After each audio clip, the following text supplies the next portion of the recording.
Hi everyone, in today's video I will show you how to create aliases in PowerShell.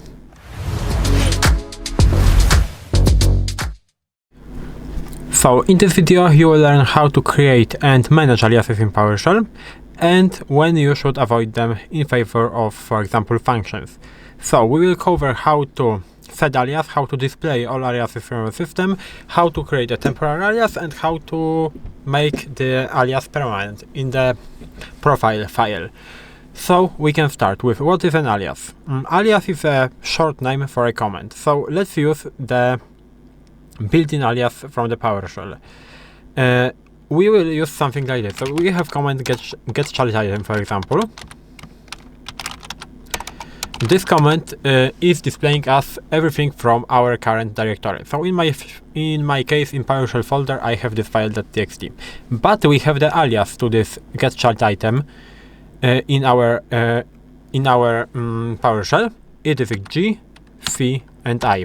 It works exactly the same. If I will press enter, I can just execute this command just only in 3 letters. So how to list all aliases from our system? First of all, to list a specific alias, you can do, for example, something like this: Get-Alias, and if you want to check if the alias exists, you can do GCI, for example, and as you can see, it exists. This alias GCI is an alias to get child item, as I said before. In order to list all aliases, you have to just type in Get-Alias and you will see the list. You have a lot of them, as you can see. You can read it and you can test it on your own. So for example, instead of for each object, you can just type in the % sign. So this is also really pretty interesting. You have, for example, three aliases for copy. You can use copy, CP, or CPI for copy item, as you can see. And this is how it works. So now I guess we can move to creating aliases.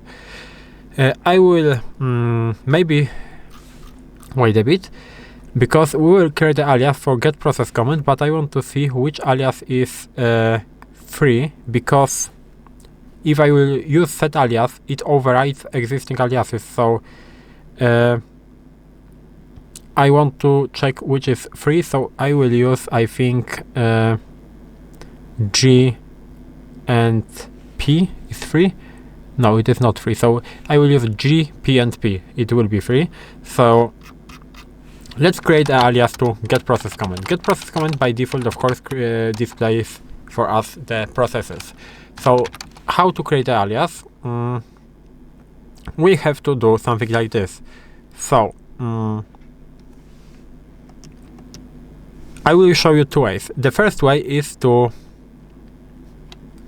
use the New-Alias. New-Alias will fail if the alias already exists. So, for example, let's do new and alias and get child item, and like this, get child item item. As you can see, we will get an error because the alias with GCA already exists, and it is the same case as I did with the GP. So I wanted to use GP like this. For the get process, it is attached to a different command. I will get an error because I cannot do it. So I can use new alias and GPP, for example, for get process, and it will work. And now I can type in GPP, and as you can see, it is working. We have the different command which overrides the existing alias, as I said you before.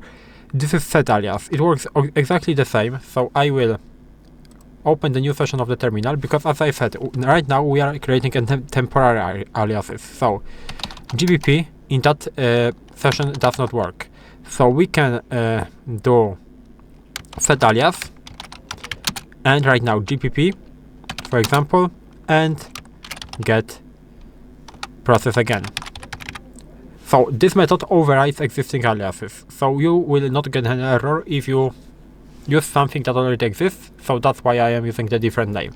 So it is also working. As you can see, we are also listing our processes. And now, as you probably saw, now the alias GPP is working, but if I will open the new session of the terminal, it is not. So how to make it permanent? Of course, clear. How to make it permanent? You have to use the file, the profile file. If you don't have it, you will have to create it. So I think the easiest way to do it is to just type in Notepad and $sign and profile. If you will press enter, you will open the Microsoft PowerShell profile PS1. And right there, you have to just type in the comment that I used before. So for example, set and alias gpp get process.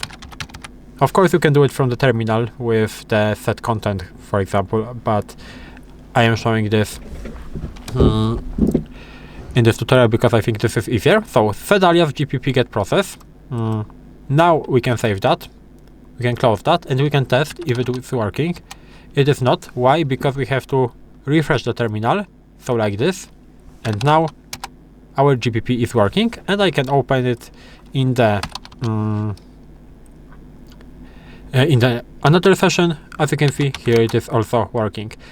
In order to remove that, of course, you have to use, you can open it again, so profile, and you can remove that, save, and you can open the new session, and as you can see, GPP is no longer working. Maybe I will show you how to remove alias from the current session. So we did before in the terminal something like this. So set alias, for example, GPP get process. As you can see, it is working.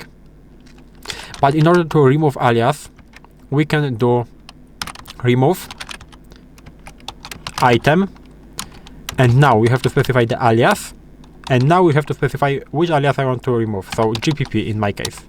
And now if I will press enter, as you can see, GPP is now not recognized as the name of commandlet. And now, what is the difference between aliases and functions? Aliases are limited because they cannot take parameters, then they cannot contain logic, and they not self-documenting. So, for example, if you want to create an alias for something like this, so get child item, as you saw, get child item is okay, but if you want to do, for example, get child item with the option force, it will be a little bit confusing, because you can probably do, maybe I will clear that, you can probably do something like this. You can create an alias for get child item and now use the option, but it not always will behave as expected.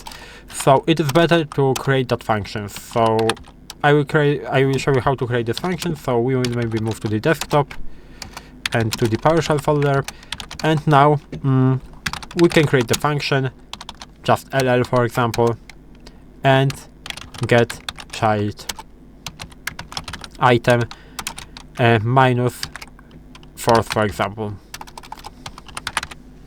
and you can close that, and it will also work fine. But you also have to be careful, because you might collide with the alias that already exists. In that case, ll is not an alias in Windows. In Linux it is. It is for in Linux it is alias for ls-l, I think, if I remember correctly.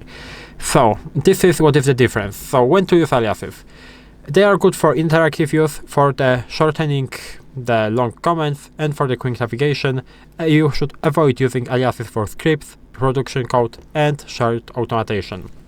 And this is all in this video. If you found this video helpful and you know how to create and use aliases in Windows PowerShell, you can leave a like, subscribe to the channel, and I hope to see you in the next videos.